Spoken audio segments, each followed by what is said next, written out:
Estamos de volta com a parte 2 do informativo 852 do STJ e já começamos com o julgado que diz respeito à lei do sistema de consórcio, lei número 11795 de 2008. E o destaque ficou da seguinte forma: a administradora de consórcio não é obrigada a efetuar o registro em seus assentamentos do pedido do cessionário de cessão de direitos creditórios inerente à cota de consórcio cancelada. Então vamos lá, né? Estamos tratando aqui de consórcio.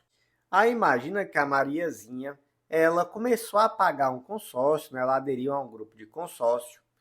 E aí, um determinado dia, ela começou a atrasar. E por conta desse atraso, ela teve a cota dela no consórcio cancelada.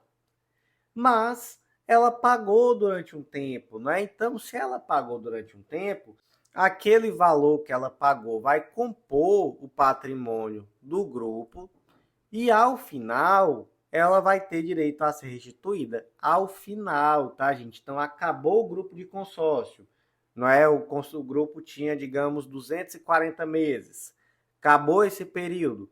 Aí ela vai receber de volta aquele valor que ela pagou devidamente corrigido e, claro, né, tirando ali aquilo que for referente à taxa de administração, enfim.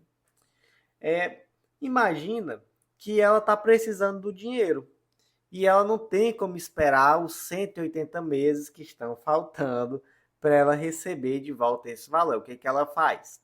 Ela faz uma cessão de direitos creditórios referente a esse valor que ela teria direito a receber daqui a 180 meses. Aí o comprador, ele quer ter uma segurança a mais, especialmente a segurança de que a Maria não vai vender para outra pessoa e para outra e para outra, enfim. E aí ele bate lá na porta da administradora do consórcio e diz: faça aí uma gentileza, eu adquiri esses direitos creditórios, registre aí nos seus assentamentos para todo mundo que vir aqui saber que agora esse crédito é meu. Aí a administradora do consórcio diz: e quem é tu na fila do pão? O que eu tenho a ver com isso, né? Não tenho nenhuma relação jurídica com você. Você adquiriu direitos creditórios de uma cota, inclusive, cancelada. A sua relação jurídica é com Mariazinha. Eu, administradora do consórcio, não sou obrigada a efetuar esse registro. Sabe por quê? Porque no contrato não tem dizendo que eu sou obrigada a efetuar qualquer registro nesse tipo de situação e também não há nenhuma resolução ou nenhuma legislação que me obrigue. Então, não sou obrigado. E não confundam, tá, gente, com repasse de cota, por exemplo. É muito comum que as administradoras de consórcio permitam que você venda a sua cota em um grupo em andamento para o terceiro. Muita gente compra, não é? Carta de crédito contemplado, ou mesmo cota ainda em andamento. Então, enfim, muita gente compra e os vendedores, né, dessas administradoras de consórcio muitas vezes até estimulam, dizem: se você quiser, você pode em algum momento repassar, se a carta for contemplada, principalmente se for em um prazo curto, você consegue repassar com um bom ágio, então, enfim. Né? Então, isso daí normalmente é previsto em contrato e até estimulado, né? Mas aqui a situação é um pouco diferente, porque aqui nós temos uma cota cancelada em virtude do inadimplemento. E aí não havia previsão contratual permitindo essa cessão de crédito e muito menos existe legislação que obrigue. Então, ninguém é obrigado a nada, não é? E a administradora do consórcio não aceitou efetuar esse registro. Então, como é que ficou o destaque? A administradora de consórcio não é obrigada a efetuar o registro em seus assentamentos a pedido do cessionário de cessão de direitos creditórios inerente à cota de consórcio cancelada. Seguindo em frente, próximo julgado, foi inserido no Código de Defesa do Consumidor destaque da seguinte forma: a corretora de imóveis e a empresa de pagamentos, por não integrarem a cadeia de fornecimento da incorporação do imóvel, não respondem pelo atraso na entrega da unidade imobiliária. Então imagina, gente, que o Zezinho adquiriu um imóvel na planta e esse imóvel está atrasado.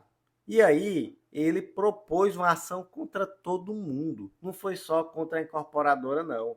Propôs ação contra o corretor que vendeu, contra a empresa que emitiu os boletos, enfim, botou todo mundo no foguete. Eu vou botar ação aqui contra todo mundo. Qual foi a justificativa? Foi a de que essas empresas, ou melhor, essa empresa e também o corretor, integrariam a cadeia de fornecimento e que por isso seriam solidariamente responsáveis pela reparação por aplicação do artigo 7º, parágrafo único do Código de Defesa do Consumidor. O que o STJ entendeu? Entendeu que não é possível essa cobrança, porque, na verdade, quando se fala aqui na incorporação imobiliária, para verificar os responsáveis pelo atraso, é necessário verificar quem é que compõe a cadeia da incorporação imobiliária. Então, o corretor não tem nada a ver com isso. A função do corretor é simplesmente vender, não é? Ele intermedia a venda. Ele vai lhe mostrar vários imóveis até você escolher um que você gosta e você vai, de fato, adquirir esse imóvel. Ele intermedia, não é? E aí acaba a função dele. E a empresa de cobrança, muito menos. O que ela tem a ver com isso, né? A empresa que é responsável simplesmente por emitir os boletos e enviar para o consumidor. Realmente essa daí é que não tem nada a ver mesmo, né? Então elas não integram a cadeia da incorporação imobiliária e por isso elas não são responsáveis pela demora. Então como é que ficou o destaque? A corretora de imóveis e a empresa de pagamentos, por não integrarem a cadeia de fornecimento da incorporação do imóvel, não respondem pelo atraso na entrega da unidade imobiliária. Seguindo em frente, próximo julgado de hoje, foi inserido na Lei de Falências, Lei nº 11.101 de 2005, destaque da seguinte forma: o ato de concessão de crédito realizado entre a cooperativa de crédito e seu associado está dentro dos objetivos sociais da cooperativa, devendo ser considerado como ato cooperativo não sujeito aos efeitos da recuperação judicial. Beleza. Nós temos lá na Lei 11.101, especificamente, olha só, artigo 6º, parágrafo 13, que não se sujeitam aos efeitos da recuperação judicial os contratos e obrigações decorrentes dos atos cooperativos praticados pelas sociedades cooperativas e seus cooperados. Em outras palavras, o crédito decorrente dessa relação entre cooperativa e associado é um crédito extraconcursal. Ele não vai integrar, os efeitos, melhor dizendo, da recuperação judicial não irão abranger esses créditos. Beleza? Por que é assim? Gente, porque na relação entre cooperativa e cooperado, não é uma relação comercial, é uma relação associativa. Então, a finalidade aqui não é o lucro. A finalidade é o melhor interesse do cooperado. Então, para que as pessoas se juntam em cooperativas? Para diminuir custo operacional e para aumentar a escala. Então, para aumentar ganho, né? É uma relação mútua de ganha-ganha. Pelo menos é para ser assim, né? Não é uma finalidade lucrativa da cooperativa. Ninguém entra na cooperativa para deixar a cooperativa rica. Você entra para ganhar alguma coisa, não é? Então, até por conta desse contexto, é que esse crédito é extraconcursal. Esse crédito ele não vai ser abrangido pelos efeitos da recuperação judicial. Aí um caso concreto aqui que eu trago para vocês. Imagina que o Joaquim é associado a uma cooperativa de crédito e aí recebeu um crédito no valor de R$150 mil para adquirir insumos agrícolas, mas ele entrou em crise financeira e por conta disso ele requereu recuperação judicial. Esse crédito da cooperativa vai integrar a recuperação judicial? Não, é um crédito extraconcursal, tá bom, gente? Então, como é que ficou o destaque? O ato de concessão de crédito realizado entre a cooperativa de crédito e seu associado está dentro dos objetivos sociais da cooperativa, devendo ser considerado como ato cooperativo, não sujeito aos efeitos da recuperação judicial. Seguindo em frente, próximo julgado foi inserido no Código de Processo Civil destaque da seguinte forma: o termo inicial para a apresentação de contestação, quando a audiência de conciliação é reagendada devido à ausência do corréu não citado e depois cancelada em razão da desistência da ação em relação ao corréu ausente, é a intimação da homologação da desistência nos termos do artigo 335, parágrafo 2º do CPC. E confusão, viu? Alguém entendeu alguma coisa? Eu não entendi, foi nada. Mas vamos entender junto. Bora lá. Qual é o termo inicial para apresentação da contestação? Em regra, tá? Vamos aqui. Na regra, vai ser após a audiência de conciliação ou mediação. Então, antigamente, lá no tempo dos maias, incas e astecas, CPC de 73, a pessoa recebia a citação já com prazo para contestar. Hoje em dia não é assim, né? Hoje em dia você recebe a citação informando a data da audiência de conciliação ou de mediação. E aí, se não tiver acordo, aí inicia o prazo para contestar. E se a audiência for adiada? Então, como é que fica? Aí, gente, vai ser remarcada, né? E após essa segunda audiência, aí é que se inicia o prazo. Então, imagina, por exemplo, que um dos réus faltou e aí por isso se adiou a audiência. Tudo certinho, né? Depois da segunda audiência começa o prazo. Professor, e se não tiver audiência de conciliação? E aí, quando é que não tem audiência de conciliação? Só temos duas possibilidades, tá? Aqui, quando a causa não couber autocomposição ou quando ambas as partes, né, todas as partes, peticionam informando que não tem interesse nessa audiência de conciliação. Aí, nesse caso, qual é o termo inicial? É a data que cada um peticionou informando que não tem interesse. Então, são dois corréus. Eu, Bruno, sou réu e eu peticionei informando que não tenho interesse. Já começa meu prazo para contestar, beleza? Mas muito cuidado, tá? Porque só não haverá audiência quando todo mundo manifestar que não tem interesse, tá? Gente, vamos aqui para um caso concreto. Imagina que eu, Bruno, propus uma ação contra a Ana e a Maria. Aí chegou na data da audiência e a Maria faltou. Por que ela faltou? Porque ela não foi citada. E aí o que o juiz fez? Ele remarcou essa audiência. Aí tentou citar a Maria, eu vi que não ia dar certo, aí eu disse, por quer saber de uma coisa? Quero mais nem saber de Maria.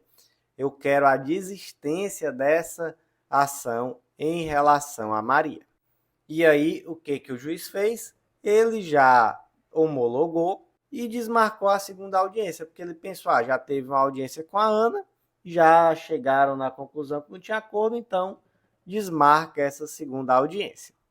Gente, quando é que começa o prazo da Ana para apresentar a contestação?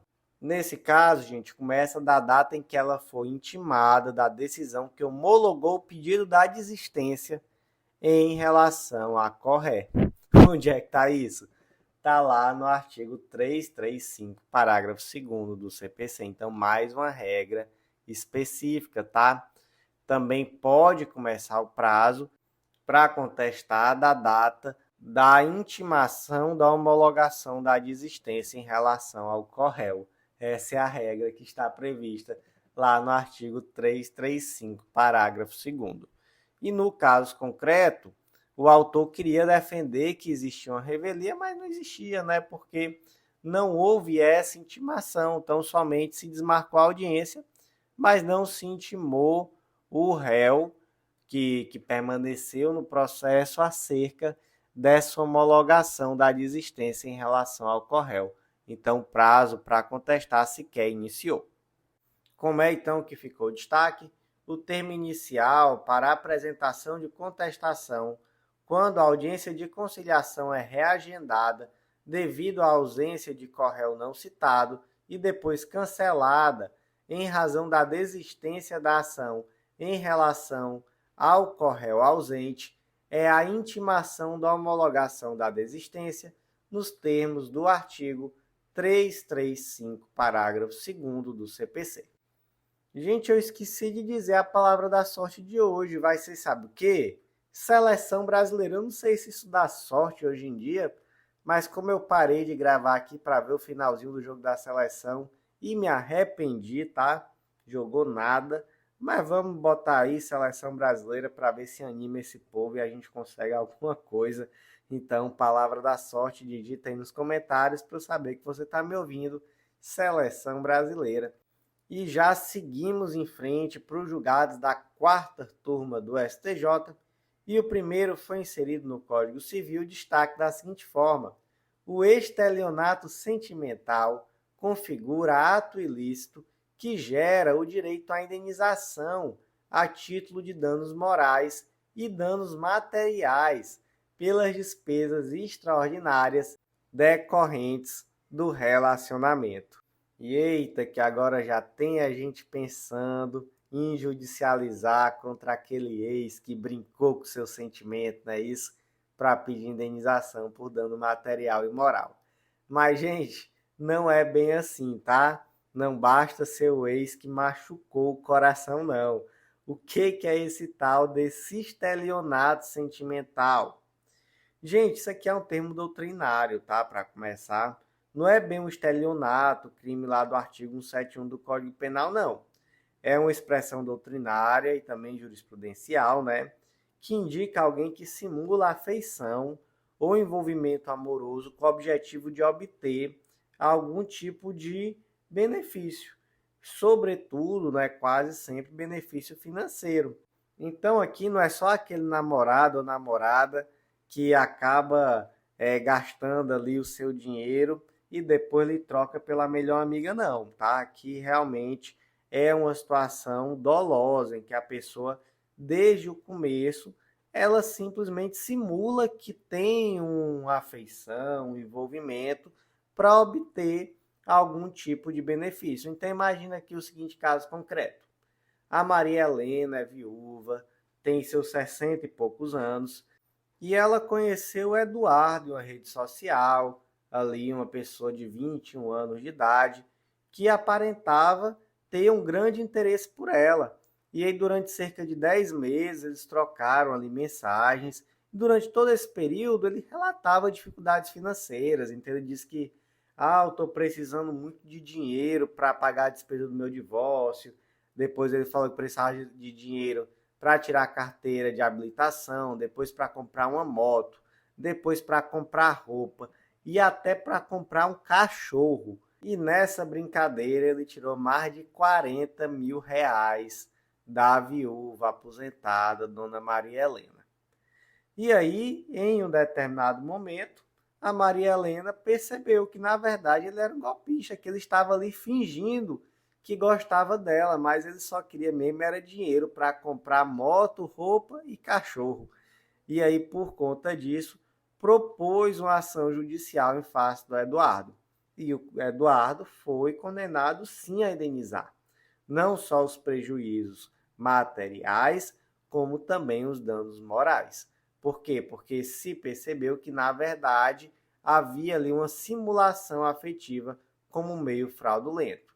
Houve um abuso da vulnerabilidade emocional e também um abuso de confiança. Então, dessa forma, estava sim caracterizado o ato ilícito e a obrigação de indenizar. Então, gente, como é que ficou o destaque?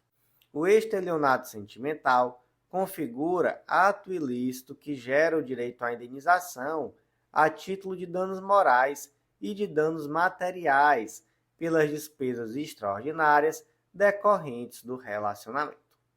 Seguindo em frente, Próximo julgado de hoje foi inserido no Código Civil destaque da seguinte forma: admite-se a cobrança em solo pátrio de dívida de jogo contraída por brasileiro em país onde a prática é legal.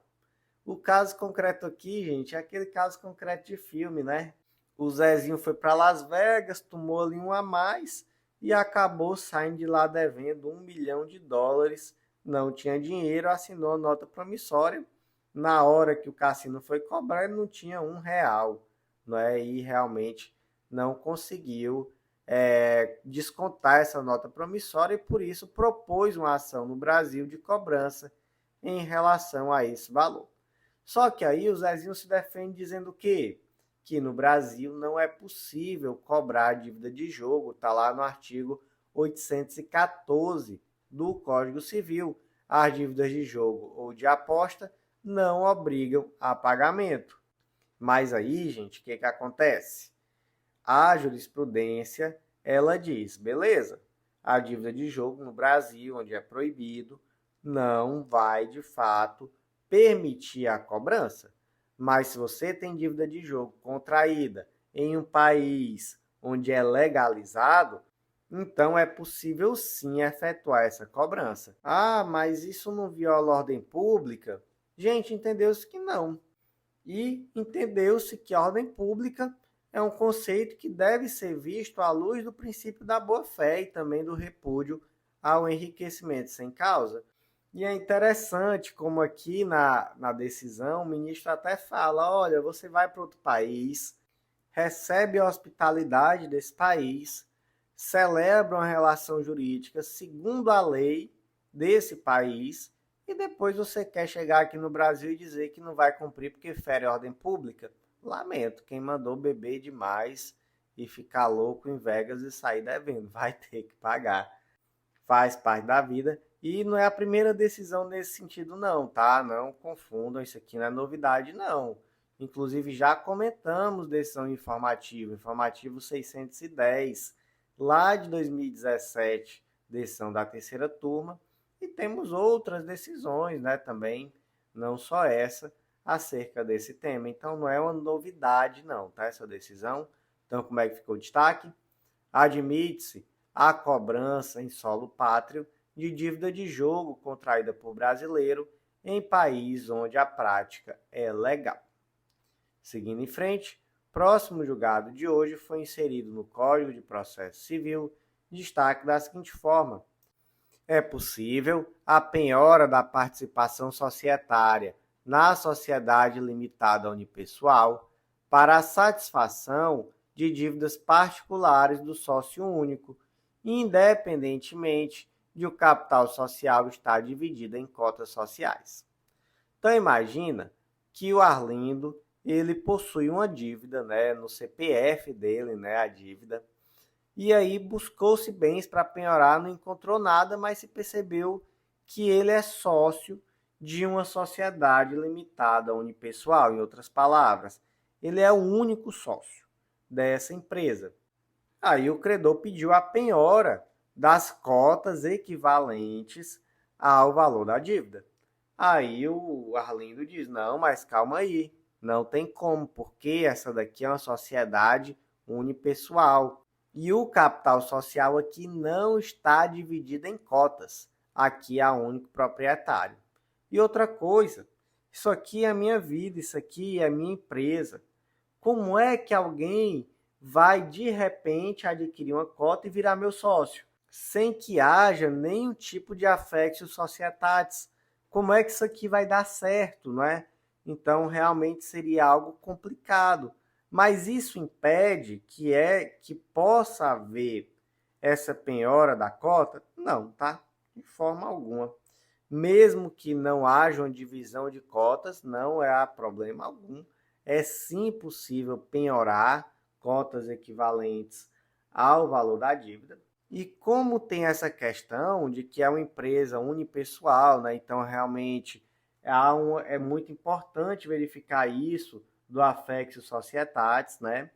Então, após essa penhora, é possível duas vias expropriatórias distintas. Então, por exemplo, é possível a liquidação parcial dessa sociedade, reduzindo proporcionalmente o capital social e mantendo todo o controle da operação com sócio original.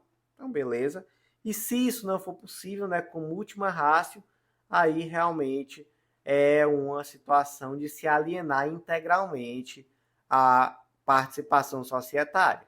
E aí, nesse caso, seria uma preservação da unidade empresarial e uma continuidade da atividade econômica, preservando, né, a empresa mesmo que não mais na propriedade desse sócio original. Então, teria que realmente vender a empresa para um terceiro, e aí se sobrasse algum valor decorrente dessa venda, aí voltaria para o proprietário originário, beleza? Mas o simples fato de ser uma sociedade unipessoal não torna impenhorável a cota desse sócio, beleza? Então, como é que ficou o destaque? É possível a penhora da participação societária na sociedade limitada unipessoal antiga Eireli para satisfação de dívidas particulares do sócio único, independentemente de o capital social estar dividido em cotas sociais. Gente, com essa decisão acabamos os julgados da quarta turma.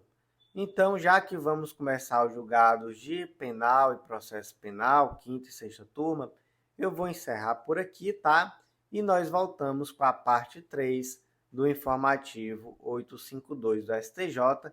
E eu vou só tomar uma água bem rápido e volto já com a parte 3 e te aguardo lá.